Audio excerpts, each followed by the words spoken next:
supporting the development, trial and evaluation of 3 peer-led education and recovery programs. In 2023, the network was awarded joint winner of the NT Human Rights Award for Social Change, and Noelene was awarded the AMU Centre for Mental Health Research and Lived Experience Research Medal. Thank you, Noelene. Okay, does the screen look okay? Yeah, that's perfect. Okay, awesome. So thank you. Yeah, I'm Noelene Armstrong. I'm a peer work trainer and lived experience advocate from the Northern Territory Lived Experience Network. And today my presentation is titled Recovering Together: The Impact of Peer Programs to Support Individuals and Families Impacted by Dual Diagnosis. Even though I'm presenting alone today, our work really is a collaborative undertaking with a whole community of people with lived experience and our very strong allies, in particular Dr. Noemi Tarakarisdesh, James Smith and Himanshu from Flinders University Rural and Remote Team. So it's really important for our network to acknowledge the traditional owners across the Northern Territory, in particular the regions where we've conducted our work, the Larrakia people of Garramilla, the Aranda people of Mumbatwe, and the Jarwan, Dagaman and Waterman peoples whose lands converge around Katherine. We acknowledge that sovereignty was never ceded and pay our respects to their elders past, present and emerging, and we extend that same respect to all Aboriginal and Torres Strait Islander people in attendance today. We also want to recognise those with lived experience of issues related to mental distress, trauma, suicidality and addiction, and our role reforming mental health and in the mental health and related system reform, the fact that it can only occur by valuing and drawing on our expert knowledge of how we're individually affected and family and kin are affected as well. So our peer programs draw on the individual and collective expertise of people with lived experience as well as an evidence base so that we can heal and grow. I was really excited about the opportunity to share our work and its impact in this forum, because when I think about the lived experiences of our community, the majority of our people sit at the intersection between mental health, addiction and suicidality. And within that are even more intersectional experiences, including queerness, neurodivergence, jail time, homelessness, etc. But one thing that we have in common is the unifying experience of trauma. And I don't think I've ever met anyone through any of the work I've done who isn't impacted by trauma and that has contributed to their arrival in our program and knock-on effects in their life. So this is what I want to talk about today, a bit of background to describe the emergence of the Lived Experience Network, what we've achieved and what's next, how our programs promote recovery, what's in them and how we work. And then we'll dip into the evaluation findings, in particular the most recent evaluation undertaken by Flinders, which was Recovery Together for the NDIS in Darwin, Katherine and Alice Springs. And we'll talk about the impact of our program. So there's a lot of participant voice and quotes throughout the presentation today. And I'll summarise and finish up by talking about programs that we have in the pipeline and opportunities, hopefully, that we might have to collaborate with different other services and organisations and people with lived experience in different regions. We emerged in 2020 when pockets of the lived experience community were empowered through 2 really pivotal peer projects.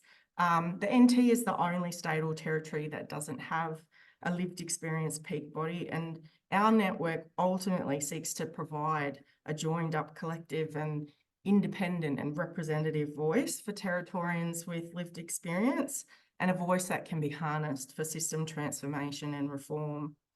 Our advocacy is not funded, but we do include many peer leaders, and it's through this skill set and expertise that we've been fortunate to receive funding to develop, trial and evaluate 3 peer-led education programs: Recovery Together for individuals, Circles of Support for family and kin, and the Empowering Youth program for young people. And we've also pieced together different pockets of funding and worked with allied registered training organisation to provide the first Cert 4 training for the peer work qualification in the Northern Territory.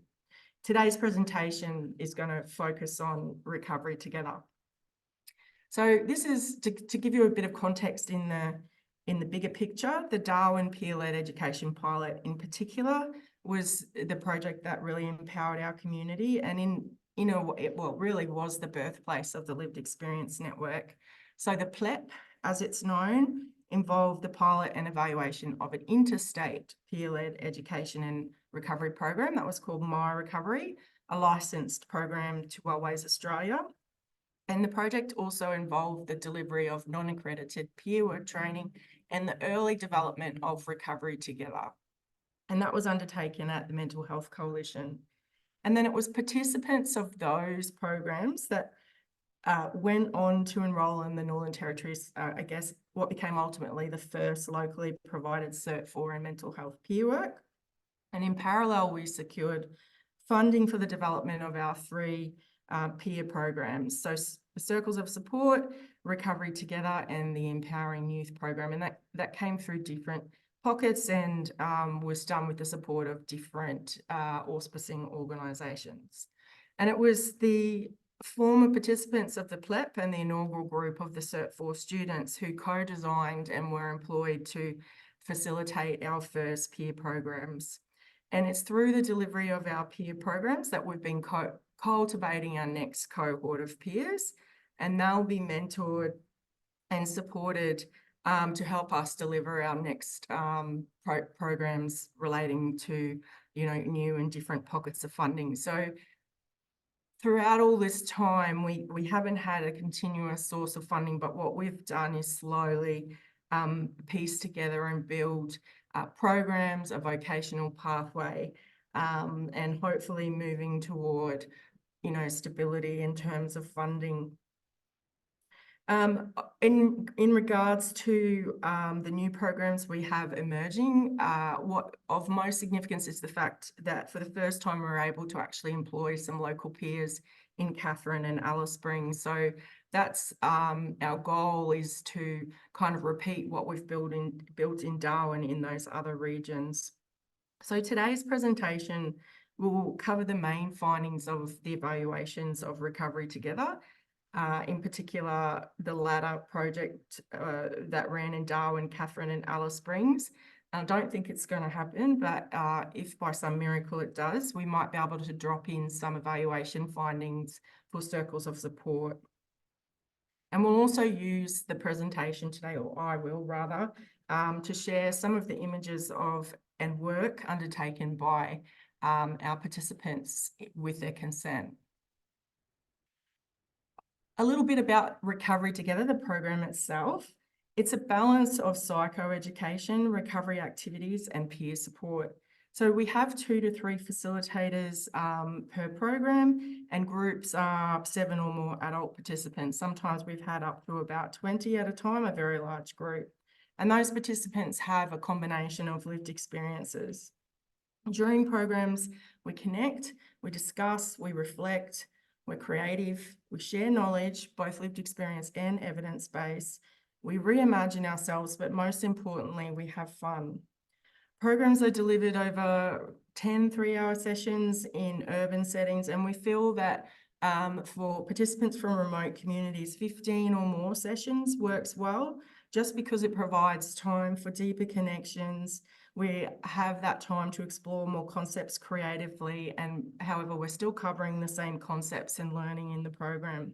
And the recovery scrapbooks by our participants, both remote and urban based, are really wonderful works of art. And what you've seen scrolling on the slide there is a scrapbook put together by one of our remote participants just within the first few sessions of a program.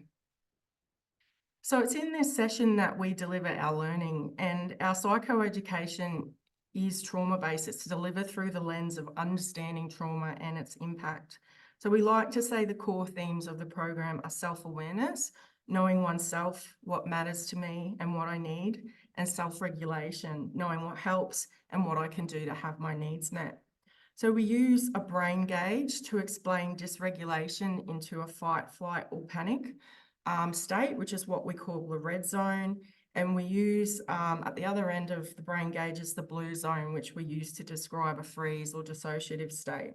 So importantly, participants use their lived experience to brainstorm warning signs in their body, through their behaviours, their emotions, and their thoughts. And we emphasise that warning signs, which are like the orange zones on the brain gauge, are what we need to tune into in order to self-regulate. And so we're constantly reaffirming that shared knowledge and shared insight to self and shared ideas about self-regulation throughout the program.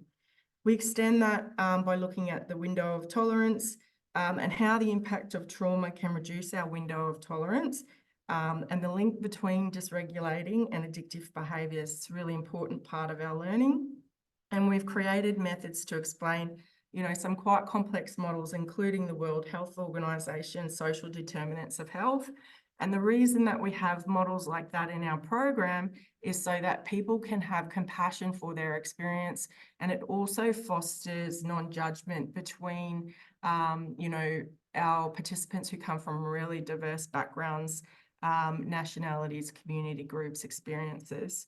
So understanding trauma and the risk factors contributes to our experience and can make us feel helpless. So we don't stay on those topics too long. But what we do is say that everything that we explore in the program is designed to increase our window of tolerance and to empower people to become experts in their own experience and recovery. The CHIME model for recovery and the Aboriginal and Torres Strait Islander social and emotional wellbeing models are explicitly and implicitly explored for all participants, no matter what their background. And those models are the benchmarks that we use for the design and the way we deliver the program. So each of those elements of those models is sort of brainstormed and discussed and recorded on Butcher's paper, and that's woven through the backbone of the program. And we type that information up and bind it as a resource which is specific to a group and is a way of accommodating their literacy needs and also celebrating their collective shared lived expertise. But some of the other really important elements of the program are the stages of change, which we unravel and show as steps because it's more empowering than a rat wheel, as we call it. Activities to develop motivation to change, knowledge of recovery, early warning signs, recovery planning, circles of control, automatic negative thoughts, relationship defaults, values, needs, boundaries, communication, and self-advocacy. There's a lot of stuff and skill building that we cover in our programs.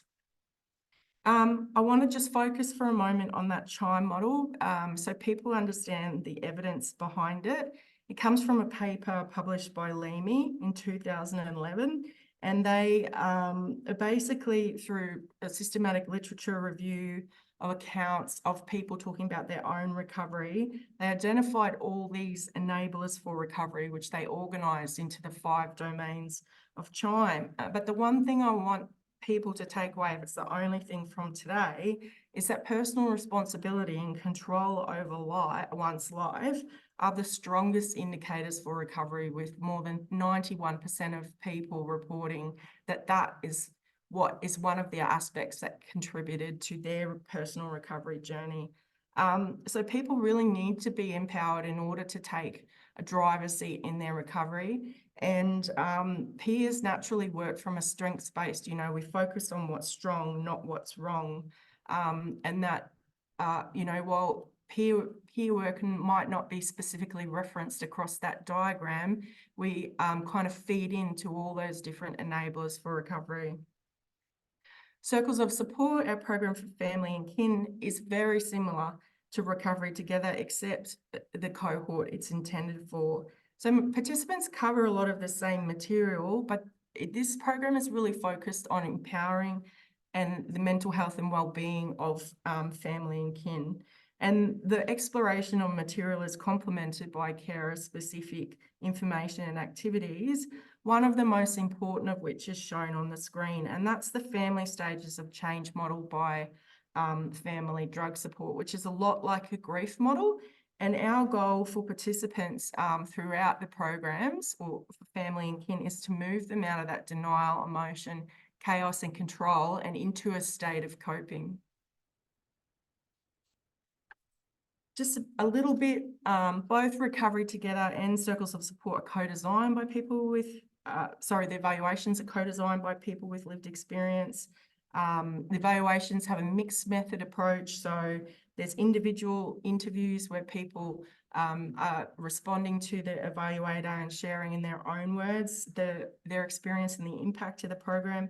And we also have survey instruments that are used pre and post program. And the whole approach, including the survey-based instruments, are co-designed with people with lived experience, and we take a continuous improvement approach to that to make sure that those instruments are strengths-based and empowering for people to complete. One of the biggest sort of experiences of people when they're accessing a service is, doing something as simple as a K10 and the impact that can even have to how they're feeling. So we take the same approach to the use of our evaluation tools as we do to the delivery of our program. We want to do no harm.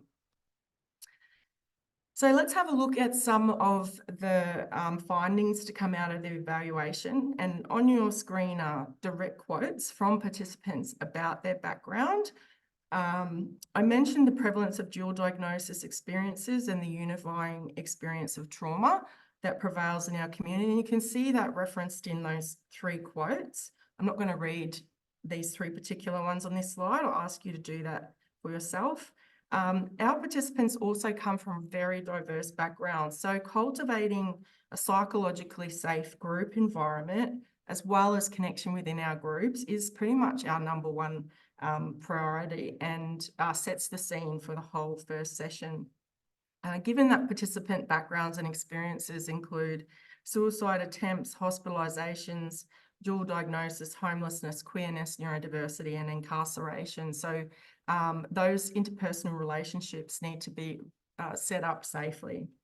Most of our participants in Katherine and Alice were also attending rehab, and we were really fortunate when we trialled those programs down there to develop some great relationships with locally based rehabs that we hope to build from when we take the programs back later this year. The next couple of slides include word walls, which were created by the Recovery Together groups using their collective responses to a question and during an activity that we do in the program, and that's what does recovery mean to me? So we know from the evidence that recovery is unique to the individual, and it's also very different from clinical recovery, which focuses on treating symptoms and behaviours. So I'm going to read some of the quotes. This is what some of our people told us, or told our evaluator what recovery means to them. So recovery to me means like a big change in my life. Recovery is the main thing because I was heading to the point where, I don't want to be here anymore, like moving forward, get a better future for myself. Recovery is a new leaf on life, just changing the way I look at life, the way I handle life, so that I can be, a bit better person and, a better parent and all of that sort of stuff. Recovery is getting knocked down, you get back up and you push through. You have an army behind you. You have that hope, that power and that strength to persist. I guess it is resilience to overcome. Recovery is getting back up and being okay with it, being uncomfortable with the uncommon, being comfortable with the uncomfortable and acknowledging that we're only human. Being able to appreciate emotions that are around recovery, being able to appreciate the steps. It's a very big thing. And now we go to the impact of the program. And the evaluations show that the program gave participants a lot of perspectives and hope for a better future. They covered a lot of information and they did, with fun activities and different ways of doing it. It wasn't a stressful environment. It opened me up a bit more, opened my mind up a bit clearer. It helped me a lot, actually. The experience was good. Like I said, it was mind-opening. Participants learned evidence-based strategies and knowledge and skills, and our goal really is to empower them and arm them with the knowledge so that they take that wheel and drive their own recovery. And this is what was reported by some participants. Now, instead of going straight to meltdown, I can actually pick up some of the signs that I'm heading toward meltdown and do some things that I need to do to recharge my batteries or whatever. They're showing something for us to change and to leave going to prison, you know, because prison, that's not a home. That's not a good place to be in. You're just otherwise wasting your life in there. I expected it was going to be a little bit confronting, like where you have to speak up really loud and clear about what you've done wrong, all the bad things. But they actually said, you know, you don't have to say what you've done or why you're on the road to recovery. That's totally up to you to keep it to yourself or put it out there. So the course turned out a lot better than what I expected. Recovery Together is a different story, like it's a better way of helping someone recover. The lived experience workforce actually quite naturally sees the strength in people, and that shared lived experience has a powerful impact to participants. It supports connection, but it also offers an avenue of role modeling. And we have a bit of a saying where it's difficult, you know, you can't be what you can't see, or it's really difficult to be something you can't see. So this is reflected through some of the quotes from the evaluation as well. I've done this program and I've actually listened. It was eye-opening for me, you know, and then coming from someone that has that experience means a lot. It makes me want to listen more. The program being like a lighthouse shining away from me, I'd like to do the same and become a lighthouse and spread role modeling and being an inspiration for others, because, you know, the program does work. It's good. It's good to have the support and peer support, you know, extremely experienced. We got people that have been there and done it, you know, so you're not alone. They're not judgmental people as well. So you can feel comfortable talking about whatever it is that's on your mind at the time. And there were quite a few recommendations captured directly from participants who were chatting with the evaluator. And some of these, many of them related to the expansion and increased availability of the program. It really helped. You can change and recover and become a better person and actually take that experience, you know, take it back to the community, and you need to try and help others. I recommend it to others, especially those who are seeking help. You know, this is the best. This is the place for you to come to recover, because it will open up your mind. It should definitely be out there for a lot of people, because there are a lot of us out there that are made the program because it's good, helping for a lot of us that are in the steps of recovery that need to go somewhere for help, and this is good. There's a lot of people in jail that I would recommend for this program, because I think they'd be getting help along the way. And actually, this photo shows 4 of our participants speaking at the NT course last year, which was a very nerve-wracking but extremely proud moment for them. I have no idea what the time is, I think, but I just want to finish by saying we have upcoming Recovery Together programs and a limited number of Circles of Support program that are funded for delivery before mid-2025 in Darwin, Katherine and Alice Springs. And we also have some funding for ongoing peer support to maintain that connection with the bigger peer community for people after they've participated in our programs. And you know, we knew right from the start that that was something that was missing. So we're really grateful to have that opportunity.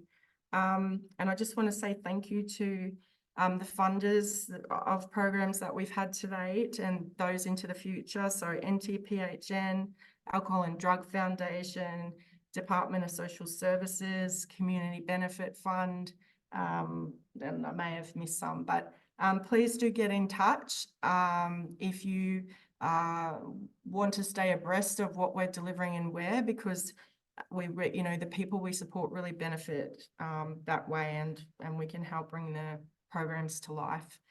Finally, just a big thank you to all the folks with lived experience who have contributed to the development, delivery and evaluations of our programs. Thank you. That was great. Thank you so much, Noelene. Really insightful, and the work that you do, I'm sure everyone agrees, is amazing. So thank you.